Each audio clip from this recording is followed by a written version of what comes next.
This episode I'm going to take you through the process of installing a backup camera on your van. I'll show you what you need for the installation and how to wire it into the van as well. If you'd like to see more content like this, remember to subscribe below, and I'd really appreciate a like and comments. I read all of those, it's always interesting. So yeah, I hope you enjoy the video. For the reversing cam, I've opted for this Park Safe bumper cam, but it's quite versatile and that's why I picked it. Some of the others dictate that it's got to go in the brake light at the top of the door or above the number plate, but this one I can pretty much put it anywhere on the door. So in the box we've got a hole saw to cut the hole out to the right size. There's a power cable.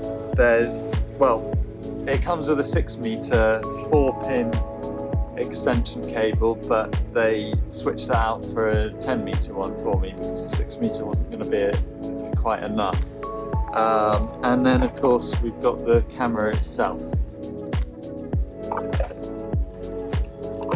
Additionally, I bought some 4-pin to RCA adapter cables, so that allows me to connect it on either side of the extension cable. And then another 10 meters of conduit. The first thing I need to do is decide on the position of the camera. Camera view. This is going to be a reversing camera, it's not a rear view camera. So I've got to decide whether I want the camera down here or whether to have it up here looking down. I've got to do the most difficult bit first, and that's getting it through this.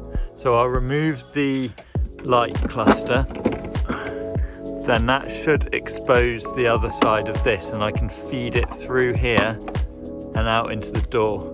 I've run the 4-pin cable through the door into the vehicle along to the front, and now I'm just bringing it down through the A-pillar, and now I've got to get it in through this grommet which takes me under the fuse box.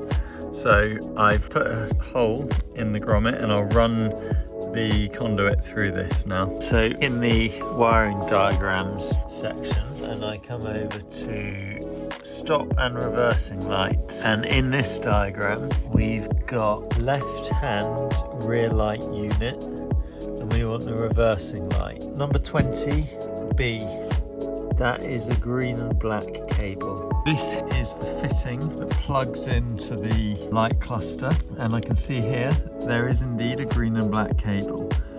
Coming out the back of the rear light unit, we've got two green and black cables, one running from the driver's side unit. It runs all the way along the van and it comes across underneath into here.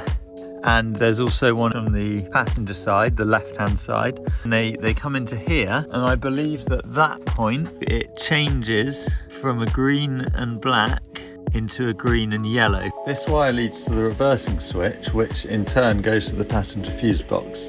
This means that whenever the vehicle is put into reverse, the switch activates, connecting the rear light circuit to the fuse box. Now, all of this theory is actually quite important because the camera itself should only be powered when the vehicle is in reverse. The head unit also needs to know when the vehicle is in reverse so that it can switch to that input on the screen. By placing a 3-way Wago connector on the reverse switch cable, the green and yellow one, I can both power the camera and provide that signal to the head unit in only one simple modification to the vehicle's built-in wiring. So just going to mark where we want our hole.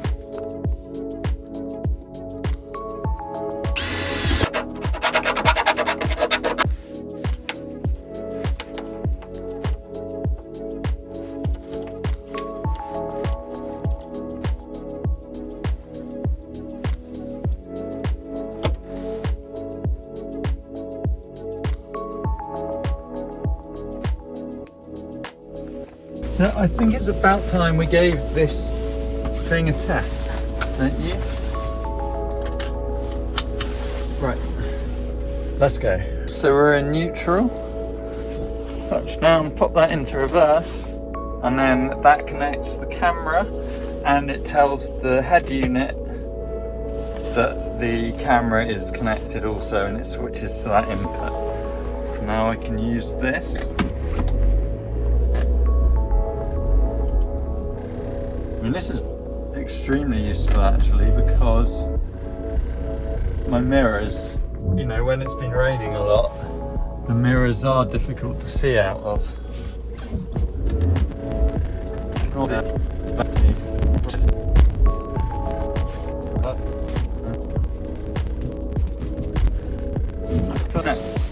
Alright, too much traffic down there, so let's give it a go here. Reverse into the drive instead.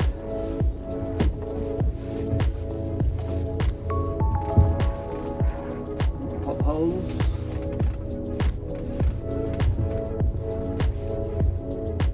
We're not going in there. No. We are going in here.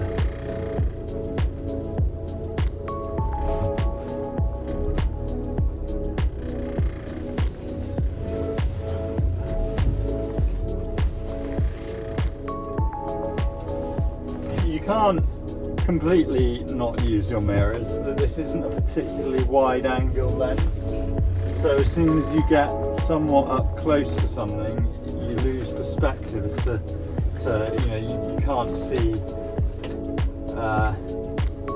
like the edges of the gatepost,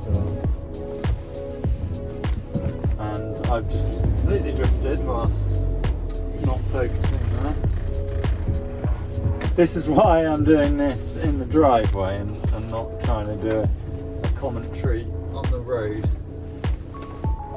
because I don't think that would end well.